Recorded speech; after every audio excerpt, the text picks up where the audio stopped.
Great, welcome everyone, and let me begin by thanking hugely Megan and Sarah, David, Darby, everyone from the Clark, and my fellow speakers here for what has been so far a really wonderful engagement with an array of issues around photography and sculpture. What I'd like to do this afternoon is to take us in another avenue in our larger voyage, and to begin by introducing you to a setting that happened in my work. In 1986, I had just returned from Africa. I was in Paris doing the last bit of research for a book on a corpus of sculptures, and had contacted one of the major collectors and dealers of these works, a man actually quite famous named Jacques Kershash. I had met him maybe 7 or 8 years earlier as a graduate student, and had not gotten very far in terms of seeing works in his collection, but now I had myself a little bit more authority, and so he agreed to meet me, invited me into his gallery, and when he realized that I knew something about the sculptures that I was asking to see, he immediately turned off the lights, put on the spotlight, and proceeded to bring out one after another a set of absolutely striking sculptures, positioning them in the spotlight, orienting so that I could get the very best view. In many respects, this experience, which I will never forget, was very similar to traveling to Nigeria a couple years back with a photographer who was working freelance. She otherwise works at the Metropolitan Museum, and setting up the camera and the lights and all of the equipment to photograph works that were going to appear in an exhibition. So today I'd like to look at these various contexts of photography and viewing, and want to frame it around several issues of particular importance. Introduce you, I think, to a new term, contextomy, which, like anatomy and like gastronomy, simply means the field of engagement. Here we're talking about context specifically. You know of the word, even if you don't know the word itself, in reading movie reviews, among other things, where you will read the best film ever, and know that in the dots that run between the various words that somebody else has written, best to avoid this film, no matter where you are, do not go near it. So that's one context of contextomy, where one is giving greater acclaim, greater value to work by the removal of key phrases. There's another context that some of us know actually personally, but also politically, where one will remove the text from a political narrative or a religious narrative. Creationists, for example, will use contextomy to remove key phrases from science to support their claims for particular biblical traditions. It's used politically, and the engagement with the word actually goes back to an era of really striking anti-Semitism, with the removal of terms to suggest that in this period Jews were less than human. So it comes into a wide variety of contexts, and I would say that it also is really important in thinking about photography, what is taken out, but also what is put back in. So let's move specifically to these works to think about context. This is actually a photograph that was taken, a professional photograph, in the Cartier Foundation. There was a big exhibit of this corpus of works by Jacques Kershash, in which photography figured centrally. Now, as we're thinking about the arts of Africa, I think it's important to remember that certainly what was suggested this morning about the setting up of a standard way of photography with a background that was straightforward, whether light or dark, that conveyed a sense of a similarity between the works. I would also argue that in the context of African art, that is nuanced or pushed or re-engaged in a slightly different way by photographers adding in a certain sense of what they feel to be the true context of the work. So in even present-day professional photographs of these fabulous Ife bronzes from Nigeria, there's an added element of sort of mystery and drama, of sort of shimmering, flickering firelight that comes into play. In the example on the right, versus this is by the photographer from the Met who was traveling with us on the right. And here we have a couple of other examples to suggest the way in which darkest Africa is brought into play in the conceptualizing of these works, even though in other ways some of the background elements, and although not here, in other contexts, positioning is quite similar. One of the most famous of these photographers is Werner Foreman, who was working in the 1950s and 1960s. These are, again, works from Ife. And this idea of conveying through the objects themselves, the photography in particular, this idea of these works being part of darkest Africa through the addition, through the inclusion, through the adding on of this dimension of shadows and light and sort of mystery and danger associated with these works, neither of which had any real valid in thinking about the context in which they were found. But let's turn briefly to Jacques Kershash and questions of photography. The photograph on the left of Kershash was taken just at around the time that I was in his studio, and you can get a sort of glimpse of Kershash, the man of Paris, and the importance of objects and spotlights and engagement. And on the right, you can see a photograph of Kershash as Indiana Jones in his cowboy hat in Benin. This is actually in the city of Ketu, where I ran across his work and his collection on the right. In many respects, this sort of dual personality of the collector / dealer is quite characteristic. One of the things that's really important in terms of thinking about African art and photography is the very nature of the photograph itself as a form of evidence, as a form of authenticating where these works came from, and that they are at once real and part of a specific cultural milieu.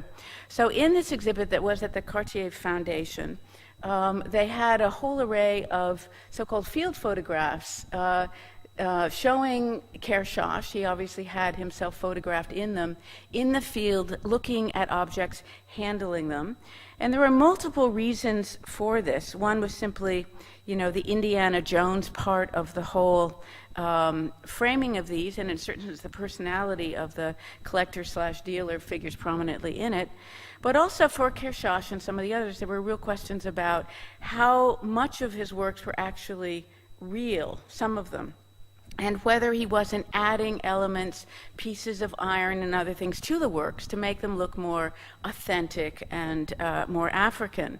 So by including field photographs, and it's not clear, particularly in a work on the right, where it was exactly photographed, because photographs can be authenticated in a certain sense anywhere, but these photographs, among other things, play a really central role.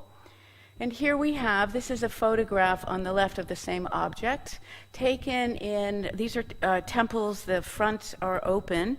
So there's actually a fair amount of light comes in, but you can see the field photograph context of it on the left, and then you can see it on view at the Cartier Foundation.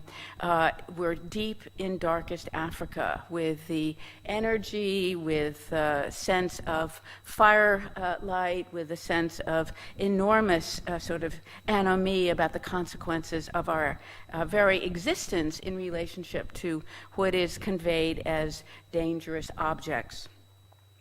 And just to show you a couple of others of these were photographs that were done for objects in that exhibit. The ones on the right actually are very similar to the one that we had seen at the outset that was positioned at a cant. So historically these were positioned out of doors. But in the context of creating a sense of context around photography and even studio photographs, you can see how this whole situation is complicated. It's also important to think about the impact of photography on museum exhibits. As you probably know, Jacques Kershash was a very close friend of Jacques Chirac and played a seminal role not only in getting certain works of African art into the Louvre, but also in the founding and the opening of the Musée Quai Branly. And if you have been in that museum, the interior, of course, has its own particular sense to it. I find a very difficult interior in many respects for the exhibition and viewing of art, and indeed I've heard that the original designer quit just before it was going to be open because she became so frustrated with the whole sense of presentation. But it's dark, the floors are of a very slippery sort of wooden brown. You get a sense that you're just walking among these jungle-associated objects in the deepest, darkest parts of Africa, Costa Rica, wherever. And in a certain sense, this notion of the faked field photograph becomes an important part of it. So in this context of contextomy, we're also thinking about the ways in which this becomes a part of our identity with the figures and the objects more generally. So I want to look at several of these works, which are from Dahomey. The larger focus of this is on that. The one on the left is one pre-photoshopping that I took while I was there to see an exhibit. So on the one hand, you get when you see these works, you get either the lightening of the surfaces. This is actually a quite bold and deep green on the one hand, or the turning of them. This is an image from Facebook into this sort of metallic, strange, otherworldly representation. The photograph on the left is the one that the Musée Quai Branly itself is offering as its principal image of the work. And you can see a far more neutral background for it. But you can also see, in just looking at the history of the way that these particular royal works, they're larger than life size, were photographed, about how issues of positioning and vantage point come into play. This is on the right is at what was then the Trocadero. These are two very standard photographs that appeared in the classic texts on African art in the 1960s and 70s. Here we have the British travel. This is actually an engraving that appeared in a traveler's account from the 1860s. What is life-size objects now become seemingly far smaller than the humans who are looking at it. And then an array of other images that are part of the ways in which these objects were framed, in some cases originally from photography that then get worked out in woodcuts and other forms, and those in turn get put into journals that are part of the conquest of Dahomey itself, in which objects figure centrally as objects not only that viewers are going to be looking at and understanding or seeking to understand or seeking to vilify this society, but also in thinking about the relationship between these very forms and the context of engagement with Africa itself. And as many of you know, these same photographs then get taken up and re-engaged in other means of the depiction of these works and the culture more generally. But again, viewership, perspective, vantage, all of these are part of a long history of the showing of works of art that impacted how these works were viewed into the present. As someone for whom a camera, and I would say anybody such as myself, who's an art historian focused on the works of Africa, knows, without the camera, basically one can do almost no work. It is the principal legitimating item, these very photographs, in showing that one was at a place, that one had seen something. And so what does one go about looking for? These are sculptures that are no longer made. On the one hand, you look at shrines, and you can take many weeks to negotiate a particular viewing. The one on the left floored me because I had no idea they were going to show it with this really strange polka dot print in the background. And part of me really wanted to isolate it and put a plain backdrop behind it, but they would have none of it. They wanted themselves in the photograph.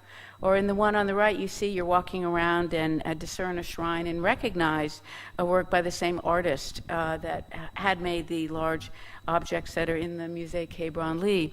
So the photographs become not just a memento of one's position there, but also key evidence about the objects and their original context. So to go back to that term contextomy. And then these forms in turn, when publishes a book, when publishes images, these go back and these become the subject for artists who are looking at these images in reimagining the works in new ways. So here we have some of the recent variations of these sculptures in this part of what is today the Republic of Benin.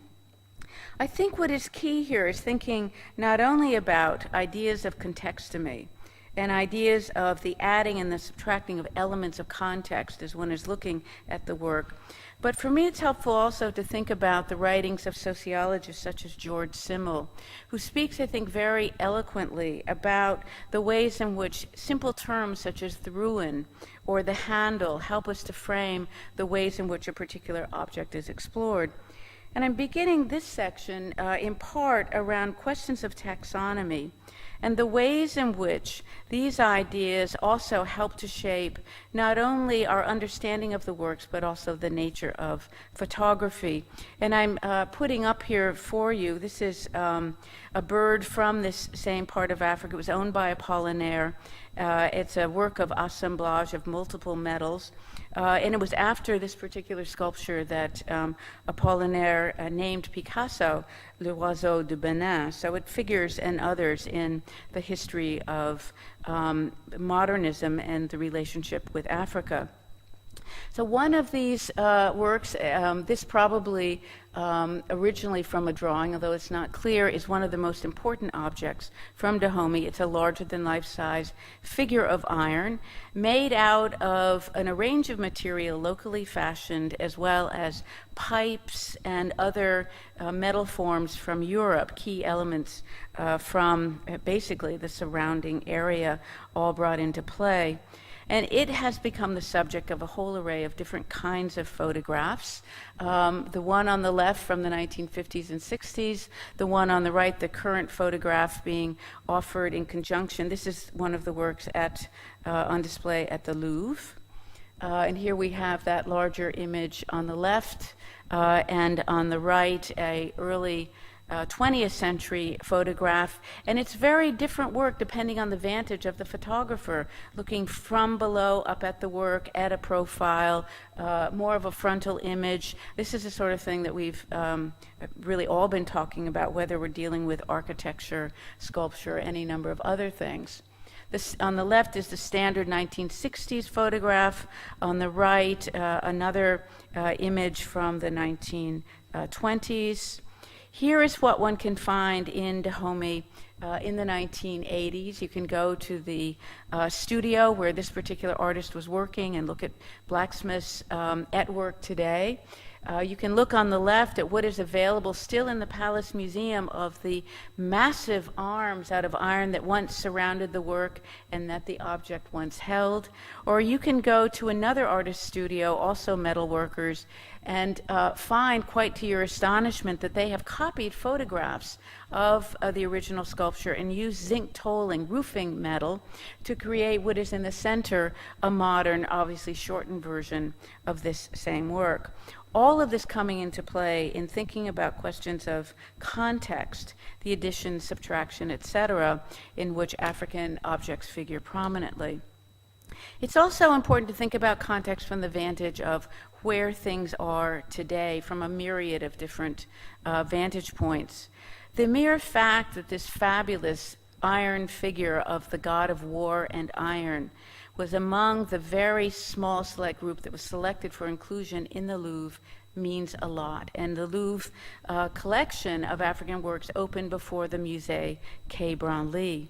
So when those of us who are Africanists see this photograph, or the one on the right with several of the other members of this elite group brought into the Louvre as recognition that these are works of art, meaning not so much that they're devoid of other kinds of meanings, but rather that there's a validation at the official level in Paris that these are not just objects of anthropological interest.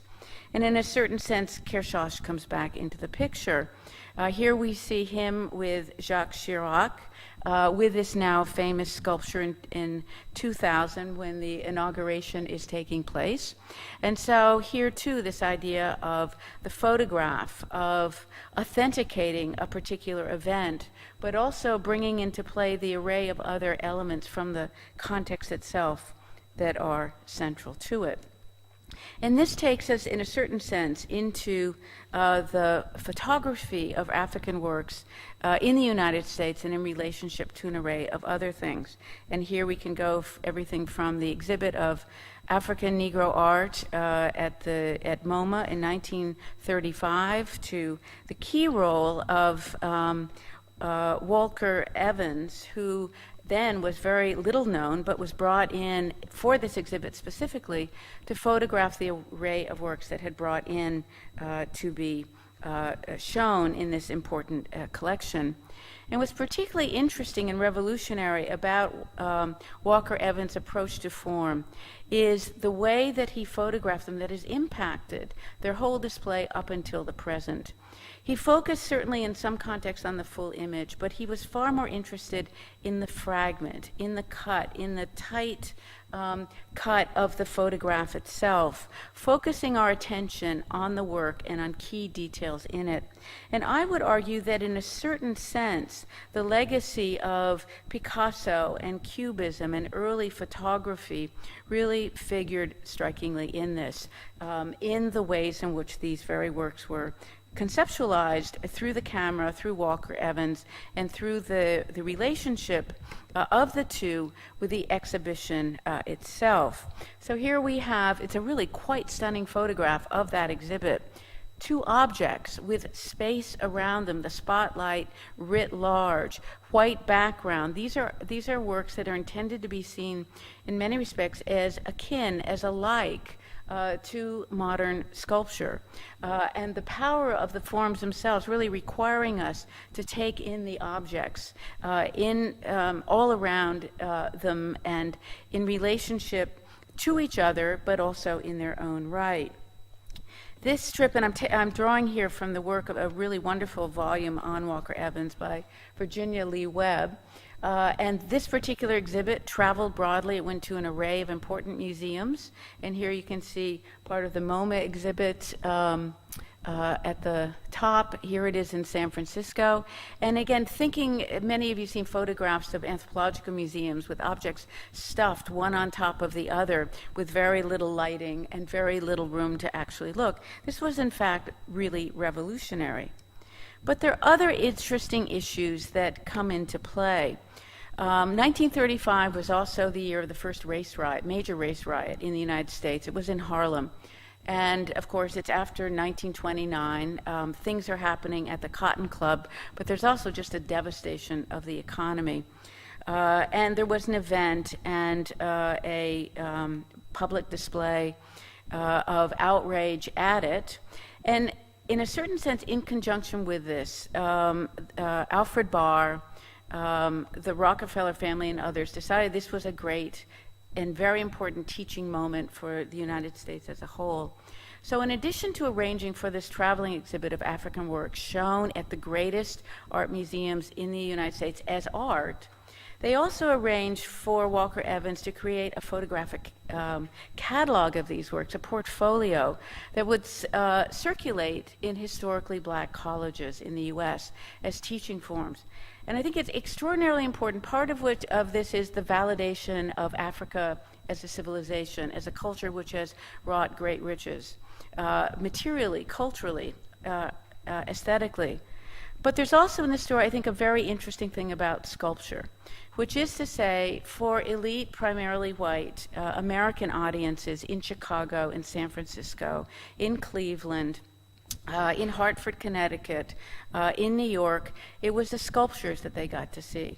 At historically black colleges, it was a two-dimensional version of it. It was the photographs that were put on view, three-dimensionality, two-dimensionality.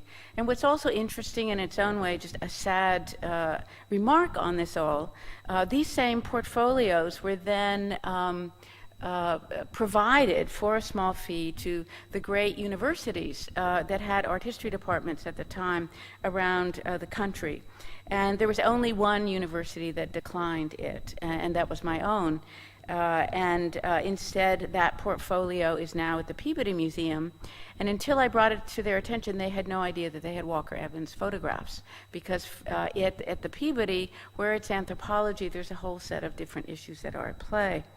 So I think that this is really interesting in thinking about photography and sculpture. It takes us backwards and forwards. Here I'm showing you a quite well-known photograph from Stieglitz, 1915.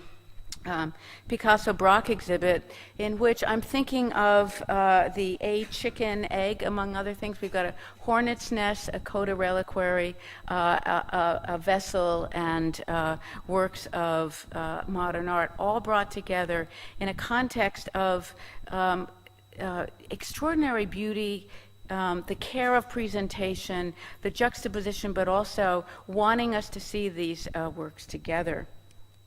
And here, I think as well, to think about what Walker Evans has done, thinking about art photography and modernism around Africa, just in looking at these two different images. Many of Walker Evans' photographs then appeared in a large catalog on African art by a man named Sweeney, a modernist who studied these works, and the one on the left appeared in it, and it's a very different kind of image. Here are several others focused on the angles of the works in much the same way that Matisse would have done when he had a small object in 1907 and 8. And interesting too, from the vantage point of documentation, context, etc., this is a photograph that was taken of the objects coming in to MoMA for the customs inspection. And anyone who sees this photograph readily recognizes it as almost identical to the sorts of photographs you'll see in the studios of art dealers across major cities in Africa, sort of brought together as subjects of engagement, but looking at the totality of them more from the vantage point of identifying them and authenticating them as a particular group, that they were in a particular place at a particular moment. Well, Walker Evans had a huge impact. Here, just one source. This is Leon Underwood's classic Figures in Wood. He would write other books as well. Tightly cropped, angled where it was important. You could see some of the same things are true of modern sculpture that is being photographed, or even Renaissance sculpture. And these works then get translated into one of the most important pedagogical tools, which was university prints. This happens to be the pre-Columbian one, but the same light background.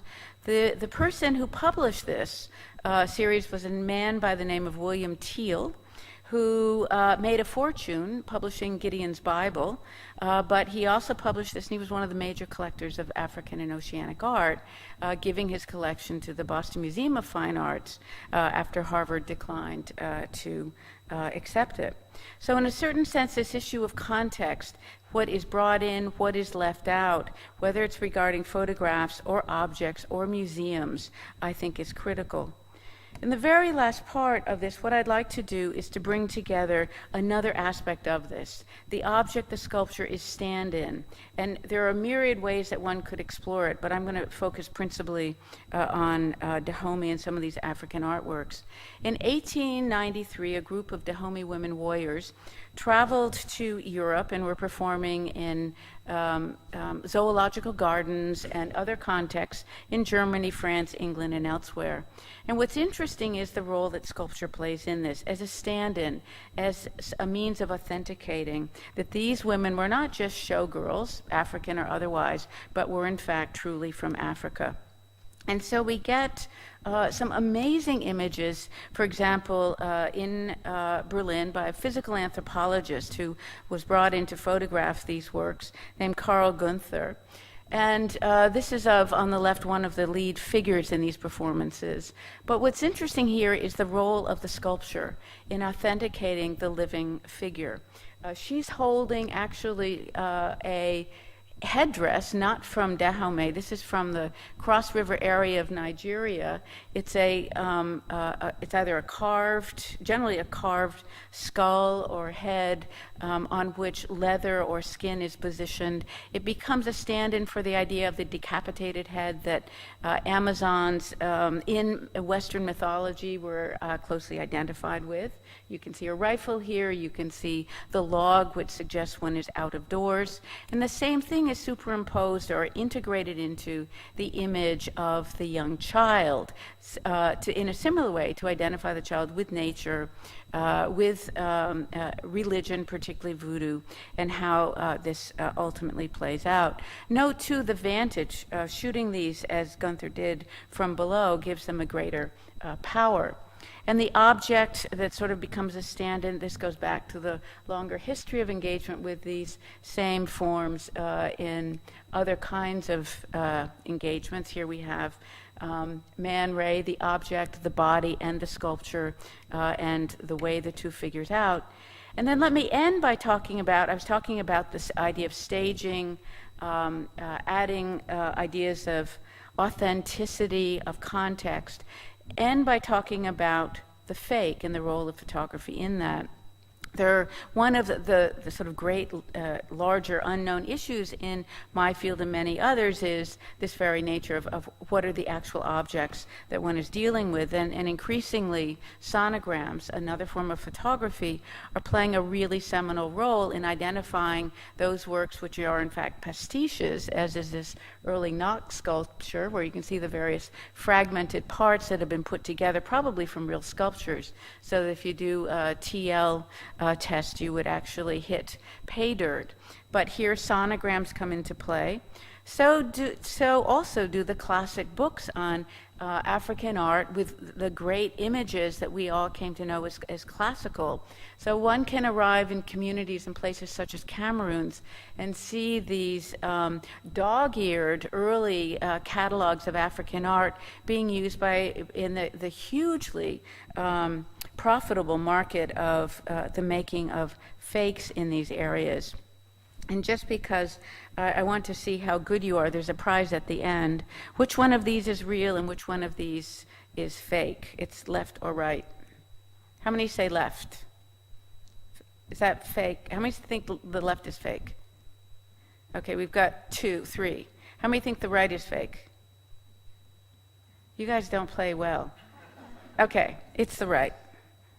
But here, the ways in which profile, frontal, three-quarter views that were used in ethnographic photography in the era of physical anthropology figures prominently.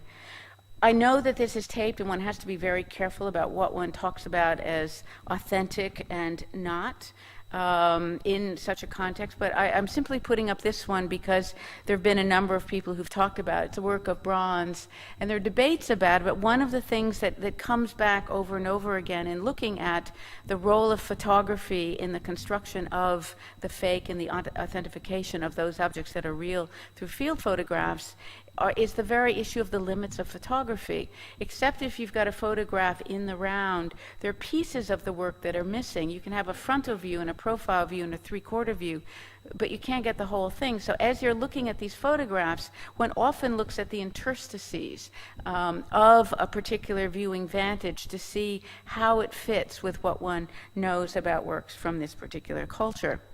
And one can see this is actually not in Africa, but sculpture such as is lined up, ready for the market. Cameroon Grasslands is one of the big places where some of this is done. This is a wonderful palace there that's a combination of German and French and traditional African.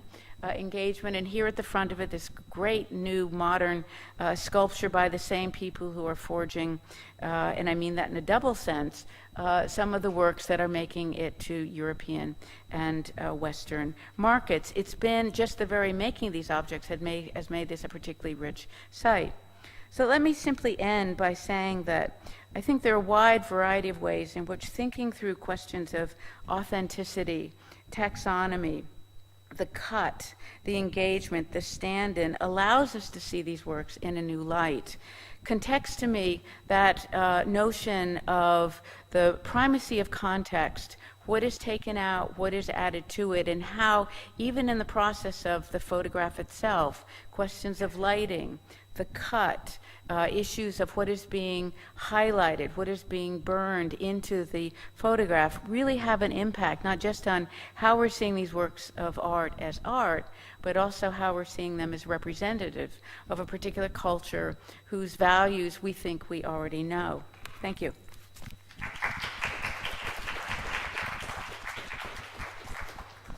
Does anyone have a question or two for Suzanne?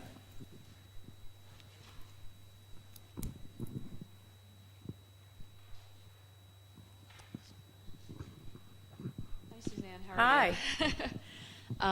Thank you so much for your talk. It was wonderful, as always. Thank you. I did want to ask quickly, just because so many of the figures that you showed did have a specific function and a related function, how do you think function, or do you think function is being interpreted in some of these contextually based photographs as well? Just in terms of, classical function of these objects in their original context. Yeah, that's a great question, and it's one of those. There was a question this morning, and someone said I can either answer it briefly or I can take up the rest of the afternoon. I think some of that certainly is in play, and I think that the key difference for me is the context in which the photograph is taken. As you know, part of what one does is simply looking and finding and seeing and documenting. And part of it is actually seeing ceremonies and other situations where you actually see these objects and others. It can be architecture, but in the actual process of being used in a particular way.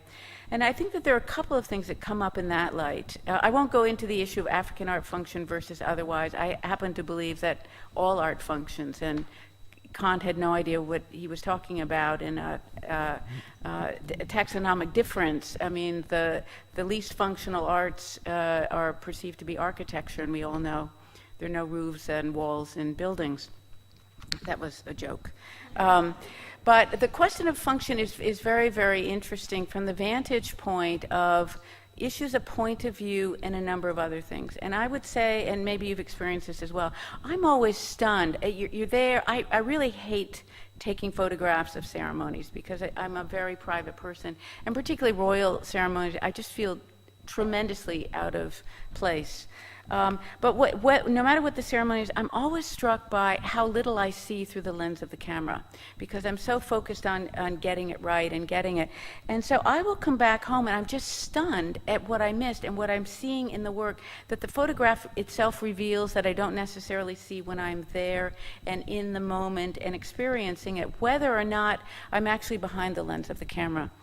Secondly, I've used various cameras in the course of my work.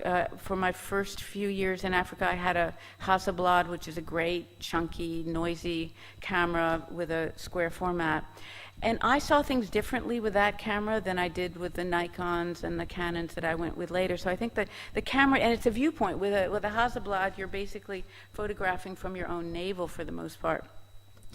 And I think that thirdly, there's a larger issue of how one wants to convey the photographic image.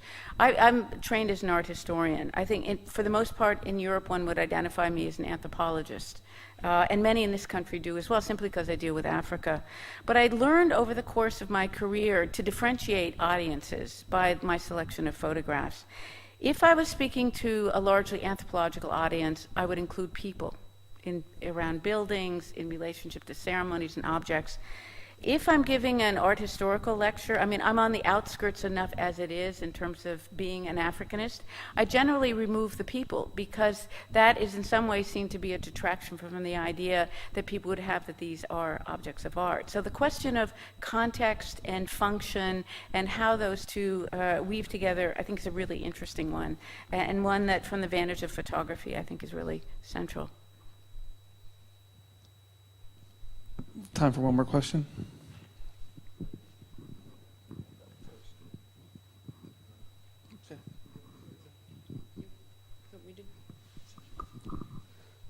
Hello. Hi, Suzanne. Hi, Brita. Thank you so much for your talk, and I wanted to ask you to think a little further about a point that you just brought up in passing. You really made me, of course, we're all well aware that certain, the classic sort of African art as pure form was canonized with, for example, in the United States with that 1935 exhibition at MoMA. And you really made me realize that photography was actually key in doing that. But I wanted to ask you to think about another aspect which I never thought about until you spoke about it today. It's interesting how, of course, Africanists have always had this quiet about that aestheticization of the object, and of course we participate in doing it by putting things on pristine pedestals and doing dramatic lighting. But we often also try to return to context by often adding a ethnographic fieldwork photograph next to the pure object. And can you talk a little bit more about, have you thought about that? That's sort of the way photography is actually used to bring context back into the African art exhibition? Yeah, it's great. There are a couple of avenues that you're going to, and I hadn't thought about that, so thank you for bringing that up. On the one hand, you get to the question of the label. And of course, different museums have different policies, but oftentimes you'll have the label and then a thumbnail of the object in context to give it legitimacy. You'll also notice in many catalogs, and here I'm specifically talking about museum catalogs, and there are a number of absolutely fabulous shows, you'll have the beautiful large photograph in color, and you'll have a differentiation so that the field photograph may very well be in black and white and will be smaller. So there's a differentiation of the two. I think the other thing having to do with both of these questions that comes into play, and this is of the moment, and one could go back in part to Benjamin and his point that there really is no document of civilization that is not also a document of barbarism, and think through the ways in which today one is shaping this very question. I was recently at a symposium, and there was a young scholar who insisted there should be no African art at the Met because one could not get the context right. It was simply too dissimilar to what one knew from that vantage point. So in a certain sense, even by adding the thumbnail photograph, there is in sort of the framing of the idea that context is everything. That in some way African art, unlike any number of other kinds of art, take medieval, which you see in churches with the dead flowers and et cetera, which is closer in a sense to African. But in some way the context, the way of knowing, is so disjunctured and so dissimilar to how we envision Africa to be that for some people it's a much more noble act to envision a complete excising of these works from the museum itself. And so there are an array of things that come into play, and not any of them are easy. So thank you for your question. Thanks so much, Suzanne.